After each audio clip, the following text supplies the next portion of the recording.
O Léo está se formando em engenharia de alimentos e o mesmo vai propor aqui para nós uma aula sobre o que está por trás daqueles alimentos ali. E o Renato, com esse bíceps elevado, provavelmente usou esses artifícios. Pega aí, Renato, mostra para o pessoal aí como é que faz. Olha lá, isso. Olha aí, vai. Pode, faz um aí. Olha lá, isso. Beleza, tá bom. Valeu a pena, Márcio. O Márcio não ia dar pra ver que o Márcio tá de camisa longa. Calma lá, rapaz. E aí, depois do treino, recomenda-se tomar um whey, que é uma proteína, né, para ajudar no crescimento do músculo. Você toma isso? Já tomou? Eu já tomei. O Márcio toma direto, tá? Mas, enfim. Aí a pergunta é, ó, isso é só um detalhe, tá, Léo? Mas tem todas essas coisas aí. E o Léo vai explicar para nós o que está por trás disso aí. Então agora eu vou sair fora de cena e você assume dúvidas. Pergunte para ele, não para mim, eu não entendo nada disso. Oi, pessoal, beleza? Bom, é um tempo curto, então eu vou começar a falar um pouquinho aqui. Se você tiver alguma dúvida, pode levantar a mão. Eu não vou me aprofundar muito em algumas coisas aqui por causa do tempo. Mas se você tiver alguma dúvida, quiser se aprofundar, pode perguntar para mim depois que acabar o JA. Beleza? Então, vamos começar. Pode passar, Geice. Que negócio bom é esse, né?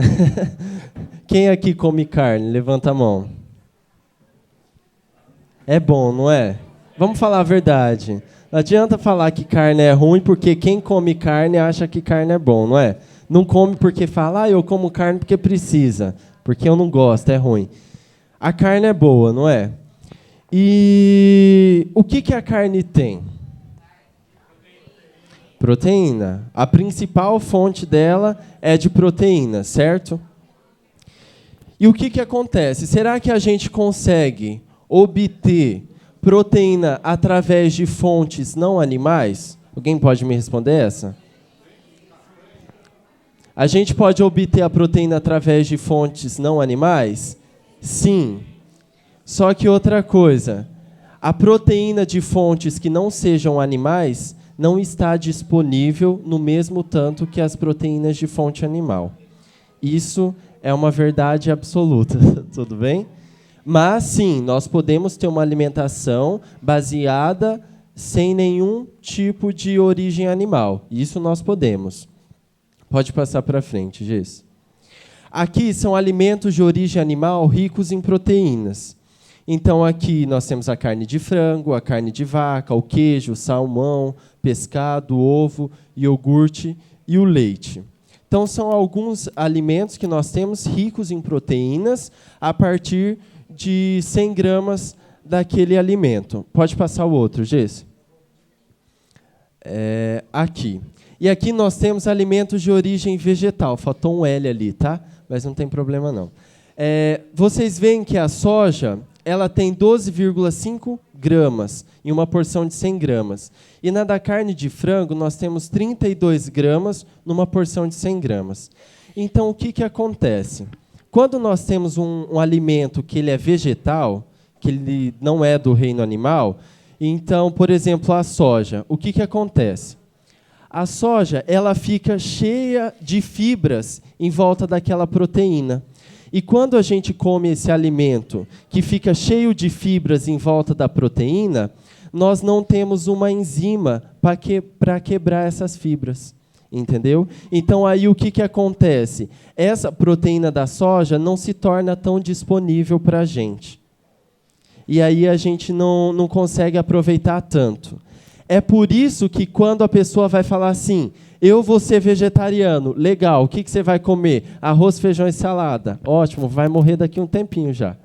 Por quê? Porque não está comendo proteína. A alface também não é proteína, a alface é fibra. Entendeu? Por isso que quando a pessoa ela é vegetariana, ela tem que mudar toda a alimentação dela e tem que variar toda a alimentação dela. Não é só comer o arroz e feijão.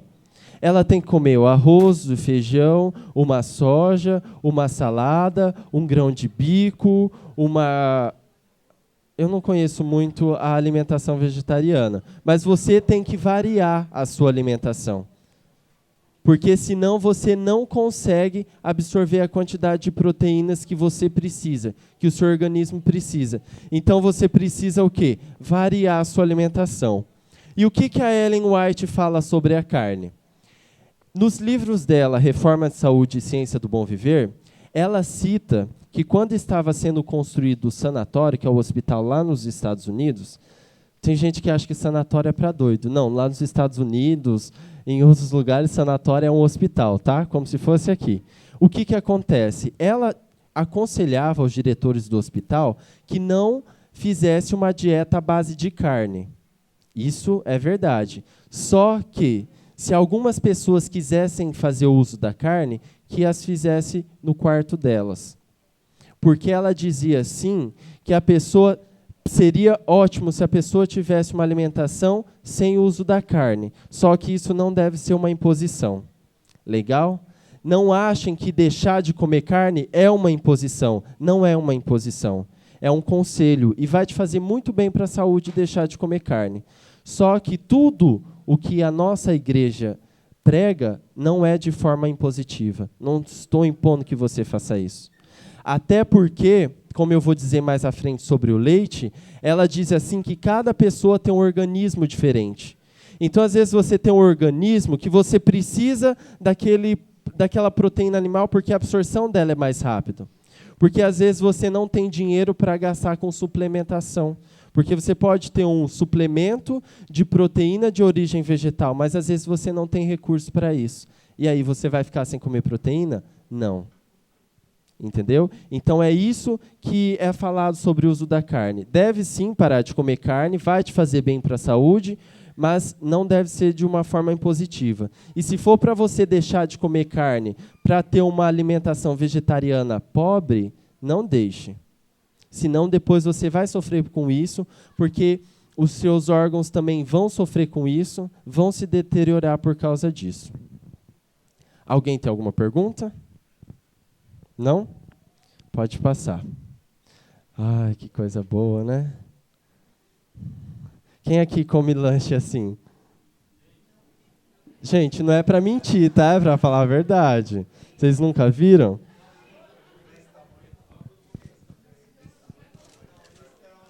Desse tamanho, não.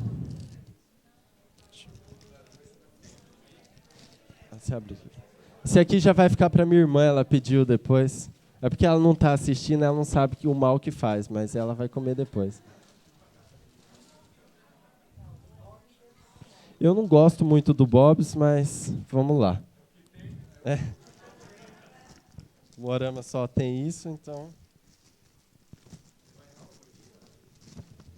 depois eu vou abrir uma coca ali e tomar. Tá bem mal feito esse lanche, né? Ó. Tá feio esse lanche. Bom, mas o que tem nesse lanche aqui? Vamos lá. De forma crítica. Pão, né? Carboidrato com farinha branca. Secreção de vaca, né? Que é queijo. Animal morto, né? Hambúrguer. É isso aí. Mas é bom, não é? É bom. O alface dá uma equilibrada, né? Você pode comer 1 quilo de carne, mas você comer um alface, deu uma equilibrada.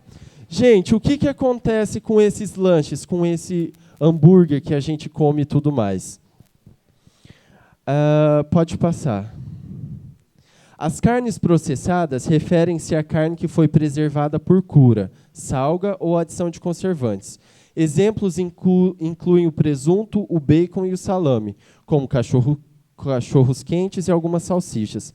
Hambúrgueres e carnes picadas só contam como carne processada se eles foram preservados com aditivos químicos ou sal. Ou seja, se eu pego uma carne moída lá e coloco ela em forma de hambúrguer, ela é uma carne processada? Em termos, porque você processou ali, mas você não adicionou sal, você não adicionou pimenta, não adicionou nada disso. Porque esses ingredientes são conservantes para os alimentos. Antigamente, o McDonald's, eles usavam a amônia para fazer com que a gordura da carne derretesse e aí fritasse o hambúrguer. Então era dessa forma que era feito. E aí aquele cozinheiro Jamie Oliver, né, se eu não me engano, ele é um cara que ele luta contra as indústrias e alimentos industrializados, né? Ele prega que não pode, tanto que uma vez ele mudou o cardápio de uma escola que só levava alimentos industrializados. E aí o que acontece? Essa carne, hoje em dia, passou-se um tempo, eles estão fazendo o quê? Eles estão apenas matando bovinos, criando bovinos, para que se faça o hambúrguer para ser utilizado apenas como hambúrguer. Nessas indústrias de renome, como McDonald's, como Burger King, como Madeiro e entre outros. Mas há casos, por exemplo, quando a gente... Só que você vê que o custo é caro. Agora, se eu vou lá no mercado e compro um hambúrguer, porque eu vou fazer um lanche em casa, pago 60 centavos no hambúrguer. O que aquele hambúrguer tem? Quais as coisas que tem naquele hambúrguer? A quantidade de sódio, a quantidade de gordura que vai ter naquele hambúrguer. Então, hoje em dia, prega-se muito a diminuição desses conservantes químicos nos alimentos. Então, não pensem vocês que a indústria está lá fazendo as coisas para ferrar com a vida de vocês, só para ganhar dinheiro e para acabar com a saúde de vocês. Não. Hoje em dia, a indústria ela tem mudado para que o quê? Porque o consumidor ele tem pensado assim, não, a minha vida está muito ruim, está péssimo, olha só o que eu estou comendo. Quantas pessoas não estão com câncer? Principalmente aqui em Moarama, tanto que foi construído o Hospital do Câncer aqui na cidade. Então, pensem em nós. O que nós estamos fazendo com o corpo? O que nós estamos ingerindo? Então, a indústria tem mudado o pensamento sobre algumas coisas e o método de se utilizar algumas coisas. Nesse caso do hambúrguer, a gente tem que tomar cuidado. É por isso que o consumidor tem direito de conhecer e de perguntar para as pessoas que trabalham no local qual a procedência daquele alimento que ele está comendo. Não tenham vergonha. Cheguem no lugar e perguntem. Vão atrás. Perguntem assim, de onde que está vindo essa carne? Como que é feita essa carne? Como que é feita a sanitização desses vegetais que você está colocando no lanche? Uma vez, eu estava indo dar uma assessoria lá em Mariluz, por causa do projeto da faculdade, e aí o coordenador chegou e falou assim, vamos parar nesse restaurante aqui na beira da estrada. Não sei se é parente de vocês, mas eu vou falar. O nome do restaurante é Restaurante da Flávia. E aí a gente parou lá, e aí a outra professora que estava com a gente perguntou assim, moça, onde que é o banheiro? Ela falou, o banheiro masculino é aqui. O feminino você entra na cozinha e vai. Eu, o quê? Você acha que eu vou comer num lugar onde o banheiro é dentro da cozinha? Quantas pessoas já não morreram porque adquiriram salmonela ou coliformes fecais? Saiu uma história uma vez no site da Globo que uma moça tinha ficado tetraplégica porque um rapaz tinha ido ao banheiro, tinha feito as suas necessidades e não tinha sanitizado a mão, voltou para a cozinha, mexeu no lanche e aí deu para ela comer. Eu estou falando isso para a gente entender como é séria a questão do alimento. Esses dias a minha professora estava comentando e disse assim, o médico falou para ela assim, eu cuido de muitos pacientes, né? Eu posso matar um paciente. Daí ela falou assim, eu posso matar 2 milhões de pessoas de uma vez só. Se ela fabrica um produto que tem alguma coisa que vai contaminar uma população, morre todo mundo. Então, essa questão de alimento é sério. E o que a gente está fazendo com o nosso corpo? Quais são as medidas que nós estamos tomando para o nosso corpo? Pode passar. Isso aqui eu vou deixar para o próximo, porque o bloco já está acabando, né? Então, esse aqui eu vou deixar para o próximo.